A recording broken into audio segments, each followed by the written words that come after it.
بسم اللہ الرحمن الرحیم۔ السلام علیکم ورحمۃ اللہ وبرکاتہ۔ امید کرتی ہوں کہ سب ایمان کی ساتھیاں ایمان کی تقوی کی بہترین حالتوں میں ہوں گی۔ الحمدللہ ثم الحمدللہ۔ آج ہمارا 24 پارہ ہے۔ پھر اس شخص سے بڑا ظالم اور کون ہوگا جس نے اللہ پر جھوٹ باندھا اور جب سچائی اس کے سامنے آئی تو اسے جھٹلا دیا۔ ایسے کافروں کے لیے جہنم میں کوئی ٹھکانہ نہیں ہے۔ کیا سمجھ رکھا ہے انہوں نے کہ ہم نے جنت اور جہنم بس بے فائدہ پیدا کر دی ہے۔ ان کو کیا لگتا ہے کہ اللہ انصاف کرنے والا نہیں ہے؟ ان کو کیا لگتا ہے کہ اللہ تعالیٰ باریک بین نہیں ہے؟ ان کو کیا لگتا ہے کہ اللہ ان کو ایسے معاف کر دے گا؟ وہ جب مرضی اللہ پہ جھوٹ باندھیں گے، اللہ کی آیات کو جھٹلا دیں گے، سچی بات کو جھٹلا دیں گے، پھر جب ان کے سامنے آئے گی تو پھر کیا کریں گے؟ جب وہ موت سامنے آئے گی، موت کے بعد حشر سامنے آئے گا، پھر پیشانی کے بالوں سے پکڑ کر پہلے کھڑا کیا جائے گا، اوقات بتائی جائے گی، اعمال نامہ کھول کے دکھایا جائے گا، تو تب کیا کرو؟ للکافرین، کفر کیا۔ کفر کا کیا مطلب ہے؟ چھپانا، ڈھانپ دینا، کسی چیز پر پردہ ڈال دینا۔ اسی لیے کسان کو بھی کافر کہا جاتا ہے کہ وہ بیج کو مٹی سے ڈھانپ دیتا ہے۔ سورۃ الحدید آیت 20 میں اس کا ذکر ہے۔ یہاں پہ کس کی مثال دی گئی ہے؟ کسان کی۔ کسان کو بھی کافر کہا جاتا ہے، مطلب وہ مثال کے اندر، ٹھیک ہے، کیونکہ وہ بیج کو مٹی سے ڈھانپ دیتا ہے۔ یہ مثال کے طور پہ کافر کا، ویسے کسان کافر نہیں ہے، ٹھیک ہے۔ تو یہاں بھی مثال دی گئی کہ کیا کرتا ہے کسان، جب فصل اس نے بونی ہوتی ہے، لگانی ہوتی ہے، تو وہ کیا کرتا ہے؟ بیج کو مٹی میں ڈالتا ہے نا، ٹھیک ہے، مٹی میں ہی دبا دیتا ہے، وہ کیا ہو جاتا ہے؟ ڈھک جاتا ہے، پردہ ہو جاتا ہے۔ اس طریقے سے کفر کا بھی رنگ ہے کہ وہ کیا کرتا ہے؟ حق کو چھپا دیتا ہے۔ اب یہاں پہ کیا تھا کہ یہ دانہ کون سا تھا؟ اس کو چھپا دیا گیا مٹی میں، ٹھیک ہے، ڈھانپ دیا گیا، پردہ کر دیا گیا۔ تو کفر کا بھی کچھ اس سے ملتا جلتا ہی ہے کہ وہ کیا کرتا ہے کہ وہ بھی حق کو چھپا دیتا ہے۔ قرآن مجید فرقان حمید میں کفر کو ظلم کہا گیا ہے کیونکہ یہ حق کے ساتھ نا انصافی ہے۔ اللہ کی طرف سے آئے ہوئے کسی واضح ثابت اور معلوم حق کو جان بوجھ کر جھٹلا دینا یا اس پر پردہ ڈال دینا، یعنی اللہ کے وجود کا انکار کرنا کہ اللہ ہے ہی نہیں ہے، اللہ کی وحدانیت کا انکار کرنا، اللہ کی رسالت کا انکار کرنا، اللہ کے قرآن کا انکار کرنا، اللہ نے جو جو حکم دیے ہیں، جو جو تخلیق کاریاں کی ہیں، اس سے کیا کرنا؟ انکار کرنا۔ نبی صلی اللہ علیہ وسلم کی رسالت کا انکار کرنا، پھر قرآن کے حکم کا انکار کر دینا، یہ سب کیا ہے؟ کفر ہے۔ اور شرک کیا ہے؟ کفر کے بعد شرک آتا ہے۔ شرک کیا ہے؟ شرک اللہ تعالی کے ساتھ کسی کو ذات، صفات، اختیارات یا عبادت میں شریک ٹھہرانا۔ عبادت اور بندگی صرف اور صرف اللہ تعالی کے لیے ہے، لیکن جب خالص نہ رہے تو وہ کیا ہو جاتا ہے؟ شرک بن جاتا ہے۔ خالص مطلب اللہ کے ساتھ کسی اور کو ڈال دینا، اور شرک کی پہلے بہت بار وضاحت کر چکی ہے، واضح کر کے بتا چکی ہے کہ اللہ کے سوا کسی کو نہیں پکارنا، اللہ کے سوا کسی سے نہیں مانگنا، صرف وہ رازق ہے، اور اس کے نبی صلی اللہ علیہ وسلم کی اطاعت و فرما برداری کرنی ہے۔ جو انہوں نے یہ قرآن ہمیں تحفہ دیا ہے، اس کا حکم مان ہے، جو وہ کر کے گئے عمل، اس کے اوپر عمل کرنا ہے، جو وہ فرما کے گئے اس پہ کے اوپر اطاعت و فرما برداری کرنی ہے۔ شرک ہدایت سے انکار ہے، جو سب سے بڑا گناہ ہے۔ ہر شرک کفر ہے، لیکن ہر کفر لازماً شرک نہیں ہے. ٹھیک ہے، زیادہ تر شرک ہے نا جو وہ کفر کے زمرے میں چلا جاتا ہے، لیکن کافر ہے نا جو زیادہ شرک نہیں کرتے، ان کو پتہ نہیں ہوتا نا. کفر اور شرک میں کیا فرق ہے؟ کفر حق کا واضح انکار کرنا کھلم کھلا، اور شرک حق میں کسی کو شریک کر دینا، یعنی اللہ کا جو حق ہے نا اس میں کسی اور کو ڈھال دینا. کفر انکار اور جھٹلانا ہے، شرک عبادت میں اور اللہ تعالی پر اعتماد میں شریک کرنا. ایک کیا کرنا؟ انکار کر دینا، جھوٹا بنا دینا، پھر اللہ کی عبادت میں کسی اور کو شریک ٹھہرا دینا. کفر سچائی کا انکار کرنا ہے، شرک اللہ کے علاوہ کوئی اور دوست اور ولی بنا لینا ہے، اللہ کو چھوڑ کے اللہ کے اوپر والے درجے دے دینے ہیں. تو ہم نے اس کفر اور شرک کی گندگی سے بچنا ہے. کفر کی کتنی اقسام ہے دیکھ لیتے ہیں. حق سامنے ہو مگر اسے جھٹلا دے. قرآن ہمارے سامنے ہو، نبی صلی اللہ علیہ وسلم کی حدیث قول و فعل کے ساتھ ہمارے سامنے ہو، لیکن کیا کیا جائے؟ انکار کر دیا جائے. اس کو کیا کہتے ہیں؟ کفر. کیا کہتے ہیں؟ دوسرا حق سے روگردانی، نہ کھلے انکار کرے نہ قبول کرے، بس لاپرواہی برتے اور اس سے کیا ہو؟ دل سخت ہو جائے، نصیحت اثر نہ کرے. مطلب دو کشتیوں پہ سوار ہو جائے، نہ کھلم کھلا وہ انکار کرتا ہے، منافقت کا رویہ بھی اس کو کہہ سکتے ہیں ساتھ میں، اور نہ وہ قبول کرتا ہے، پکا انکار بھی نہیں کرتا، پکا قبول بھی نہیں کرتا. ٹھیک ہے، اس کو کیا کہتے ہیں؟ منافقت. تکبر، حق کو پہچان لیا لیکن تکبر کی وجہ سے ماننا نہیں ہے. نفاق، حق میں ایمان، باطن میں انکار. نفاق کیا ہے؟ ظاہر میں ایمان لاتے ہیں، ظاہری اوپر سے ایمان لاتے ہیں، اندر سے انکار کرتے ہیں. لا حول ولا قوت الا باللہ. اللہ تعالیٰ ہمارے حالوں پہ رحم کر لے کہ ہم جیسے اوپر سے ایسے ہی اندر سے نظر آئیں. آمین. شرک کی اقسام.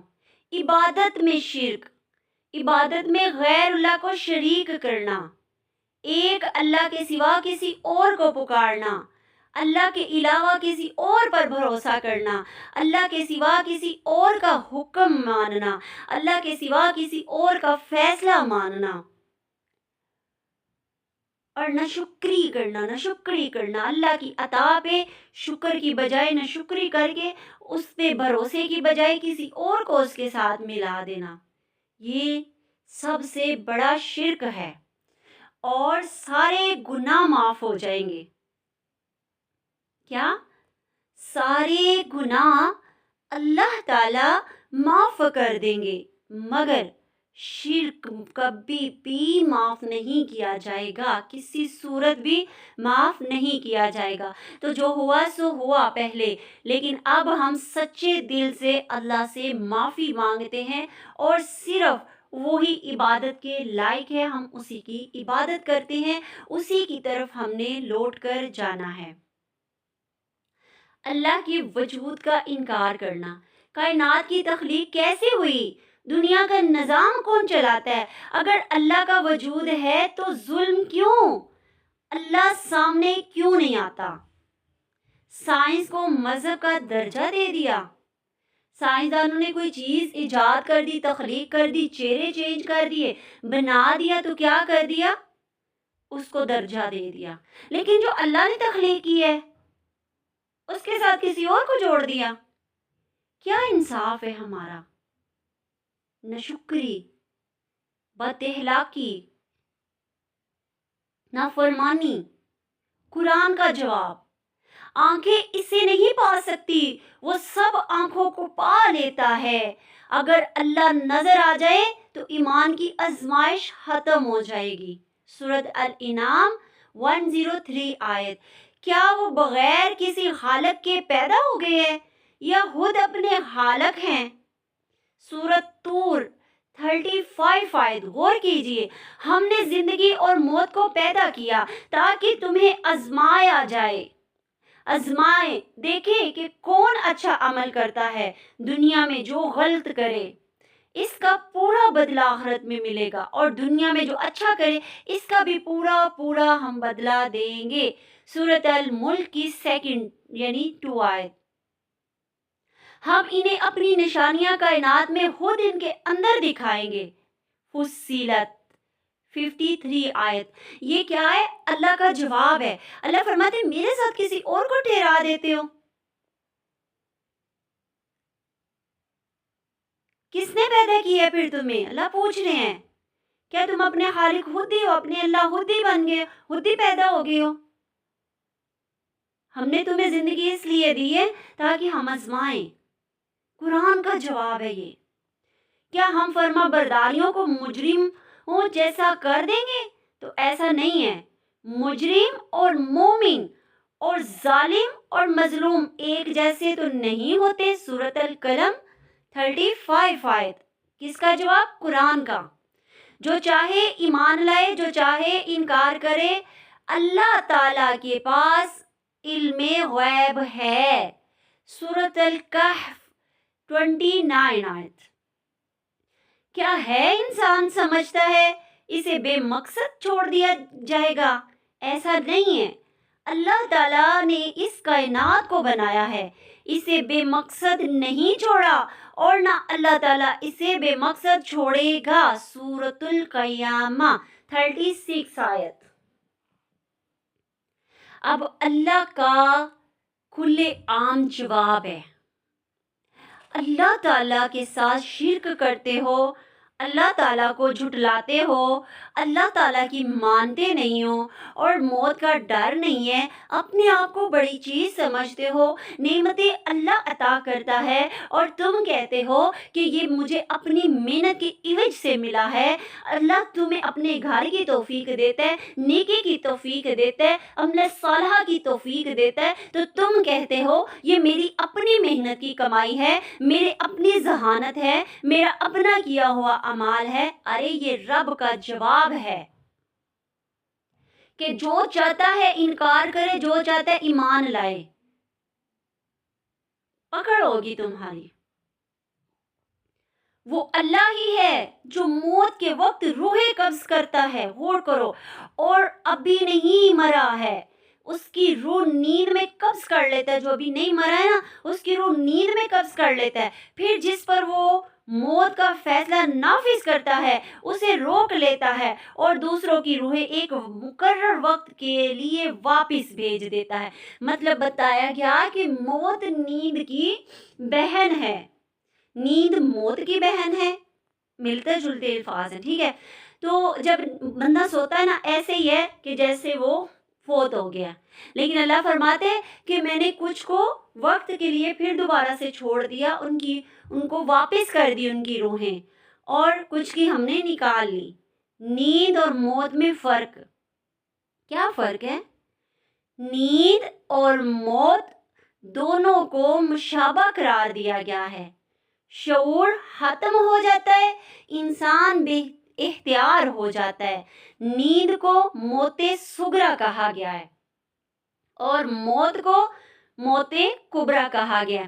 صغرا کا مطلب ہے چھوٹی موت، یعنی بندہ جب سوتا ہے نا اس کو کیا کہا گیا؟ موت صغرا یعنی چھوٹی موت، اور موت کبرا یعنی بڑی موت، پکی پکی. اللہ اکبر. علم کے فتنے سے کیسے بچا جائے؟ مسلسل اپنی اصلاح کی کوشش کریں، اللہ کی رضا کے لیے علم حاصل کریں، شہرت پانے سے بچیں، احساس برتری نہ ہو. تو زندگی کا مقصد نہیں ہے جب ہمیں احساس نہیں ہوگا اللہ کے دیے ہوئے کا، اپنی زندگی کا اور اپنے رویے کا. مایوسی کیا ہوتی ہے؟ مایوسی صرف ایک کیفیت نہیں، یہ دل کی وہ حالت ہے جو انسان کو عمل سے روک دیتی ہے. اکثر مایوسی کی جڑ یہ ہوتی ہے کہ ہم نتائج اپنے ہاتھ میں سمجھ لیتے ہیں. ہم سمجھتے ہیں میں ناکام ہو گئی تو سب کچھ ختم ہو جائے گا. ہمیں ایسا لگتا ہے. عمل سے امید جنم لیتی ہے. عمل کریں گے تو امید ہوگی. مایوس بیٹھنے سے کیا ہوتا ہے؟ بڑھتی ہے. مایوسی اگر ختم ہو جائے تو یہ ڈپریشن کا باعث بنتی ہے. مایوسی ختم ہوتی نہیں ہے. پریشانی، ٹینشنیں، نا امیدی، یہ نہیں ہوگا ابھی، اگر ایسا ہو گیا تو یہ ہو جائے گا، وہ ہو جائے گا. شرک اعمال کو ضائع کرتا ہے. پیچھے بھی شرک بتایا گیا. شرک قطعاً معاف نہیں کیا جائے گا. عبادت کتنی ہی زیادہ ہو، عمر کتنی ہی لمبی ہو، خدمات کتنی بڑی ہوں، لیکن سب کچھ ضائع ہو جائے گا. اگر انسان اللہ تعالیٰ کے ساتھ اس کی صفات میں، اس کے اختیارات میں کسی اور کو شریک ٹھہرائے گا. اللہ تعالیٰ کو عبادت میں خالص چاہیے، ایمان بھی خالص چاہیے، عبادت ہر چیز خالص چاہیے اللہ کو. تو ہم نے کیا کرنا ہے؟ اللہ کے ساتھ شرک نہیں کرنا، کسی کو نہیں ملانا. رو رو کے گڑ گڑا کے رب کو یاد کرے، اس کے محبوب کو یاد کرے اور مانگے اللہ سے. اللہ کے پیارے پیارے ناموں کا واسطہ دیں. الرحمن، الرحیم، الکریم، العزیز، الجبار، ارحم الراحمین. اللہ تجھے تیرے پیارے پیارے ناموں کا واسطہ اللہ مجھے عطا کر دے. وَنُفِخَ فِي الصُّورِ، اور اس روز سور پھونکا جائے گا اور وہ سب مر کر گر جائیں گے جو آسمانوں اور زمین میں ہے، سوائے اس کے جنہیں اللہ تعالیٰ زندہ رکھنا چاہے. پس پھر ایک دوسرا سور پھونکا جائے گا اور یکا یک سب کے سب اٹھ کر دیکھنے لگیں گے. یہ قیامت کی ہولناکیاں بتائی جا رہی ہیں کہ ایک دم سے آگ نکلے گی، سور پھونکا جائے گا حشر کا، تو وہ سارے کے سارے مر جائیں گے. پھر دوسرا سور پھونکا جائے گا اور وہ سارے کے سارے قبروں سے بھی اٹھ کے کھڑے ہو جائیں گے، زندہ ہو جائیں گے. اللہ اکبر، اتنا سخت دن ہوگا. فرشتوں کی دعا کا حاصل، توبہ استغفار مومن کے لیے، اللہ کے راستے میں استقامت، جہنم سے حفاظت. کیا کون کرتی ہے؟ توبہ استغفار. جتنی ہو سکے اپنے گناہوں کو یاد کرے، ایک ایک چیز کو یاد کرے. پچھلے رمضان میں کتنی غلطیاں ہوئی، کتنے وعدے کیے، کتنے توڑے، کتنے عہد کیے، کتنی میں نے جھوٹ بولے، کتنی غیبت کی، کتنی چوریاں کی. اس سب کو یاد کیا کرے رات کو بستر پہ بیٹھ کے. پھر کیا کریں؟ توبہ کریں. پھر کیا ہوگا؟ جہنم سے بچ جائیں گے. فرعون اور مرد حق کے درمیان مکالمے کا اسباق. دھمکی کی بجائے حکمت سے بات کرنی ہے، دھمکیاں نہیں دینی. سوچ سمجھ کے اللہ کی قرآن کے ساتھ، نبی صلی اللہ علیہ وسلم کی حدیث کے ساتھ سمجھ بوجھ کے بات کرنی ہے. حق کی طاقت تعداد سے نہیں، یقین سے ہوتی ہے. تاریخی دلائل سے بات کرنی ہے. جتنے بھی اللہ تعالیٰ نے قرآن میں تاریخی واقعات بتائے ہیں نا، اس کی مثالیں دے کر بات کرنی ہے. اخروی انجام پر نظر رکھنی ہے کہ میں مر جاؤں گی تو میں اللہ کے سامنے کھڑی ہوں گی، میرا رجسٹر کھلے گا، مجھ سے پوچھا جائے گا ہاں بتا کیا کر کے آئی ہو، تو میرے پاس جواب ہونے چاہیے. نبی صلی اللہ علیہ وسلم 2 قبروں کے پاس سے گزرے. آپ صلی اللہ علیہ وسلم نے فرمایا ان دونوں کو عذاب ہو رہا تھا، ان میں سے ایک پیشاب سے نہیں بچتا تھا. سوالات، منکر نکیر، قبر یا تو جنت کے باغوں میں سے ایک بار یا جہنم کے گھڑوں میں سے گھڑا.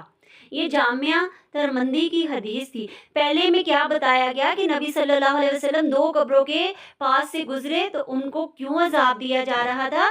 وہ اس لیے کہ وہ جب پیشاب کرتے تھے نا، اس سے محفوظ نہیں رہتے تھے، پلید رہتے تھے، اس کی چھینٹیں ان کے اوپر پڑتی تھی، ان کے کپڑوں کے اوپر پڑتی تھی، وہ احتیاط نہیں کرتے تھے. تو پھر اللہ تعالیٰ یا تو ہمیں جنت دیتا ہے یا جہنم، تو یہ ہماری کیے گئے اعمال کی ایوج میں ہوگا۔ تمہارا رب کہتا ہے مجھے پکارو، میں تمہاری دعا قبول کروں گا۔ جو لوگ گھمنڈ میں آ کر میری عبادت سے منہ موڑتے ہیں، ضرور وہ ذلیل و خوار ہو کر جہنم میں داخل ہوں گے۔ استغفر اللہ۔ کیا کرتے ہیں جو اللہ کو چھوڑ کر اللہ پہ انگلیاں اٹھا کر انکار کر کے بڑے گھمنڈ کرتے ہیں نا، بڑا تکبر دکھاتے ہیں، ان کے لیے اللہ نے فرمایا کہ ان کو تو جہنم کا عذاب ہے۔ استغفر اللہ۔ قرآن کی صفات کیا ہیں؟ صفت ہوتی ہے نا جیسے تعریف، آپ کی میری، ایسے قرآن کی تعریف، خوشخبری دینے والا اور ڈرانے والا۔ خوشخبری کون سی؟ تم جنت میں جاؤ گے، میوے کھاؤ گے، تختوں پہ بیٹھو گے، تکیے لگا کے بیٹھو گے، مٹی کے برتنوں میں پانی ملے گا، مٹی کے برتنوں میں کھانا ملے گا، مٹی کے برتنوں میں شراب ملے گی۔ اور ڈرانے والا جہنم سے ڈر جاؤ، بہت خطرناک جگہ ہے۔